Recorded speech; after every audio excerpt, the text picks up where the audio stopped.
আলাইহি ওয়াসাল্লাম আমাদের নবী এবং নেতা, কি ঠিক আছে কিনা? মুহাম্মদ সাল্লাল্লাহু আলাইহি সাল্লামকে নবী এবং নেতা বলে মানেন কারা কারা? তার হাত তোলেন তো দেই।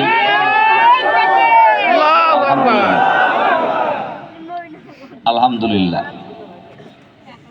মুহাম্মদ সাল্লাল্লাহু আলাইহি সাল্লামকে আল্লাহ তাআলা পৃথিবীতে পাঠিয়েছেন কোরআন দিয়ে। কেন দেখেন কোরআন আল্লাহ কি বলছেন?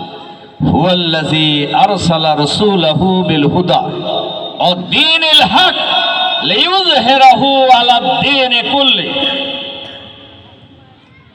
তিনি সেই মহান সত্তা, আল্লাহ নিজেই নিজের কথা বলতেছেন, যিনি বিশ্বনবী মুহাম্মদুর রাসূলুল্লাহ সাল্লাল্লাহু আলাইহি সাল্লামকে দ্বীনে হক সহকারে, কোরআন সহকারে এই পৃথিবীতে পাঠিয়েছেন, যাতে করে মানুষের তৈরি করা যত আইন সমাজে চালু আছে সমস্ত আইনের মূল উৎপাটন করে আল্লাহর আইনকে বিজয়ী করতে পারে।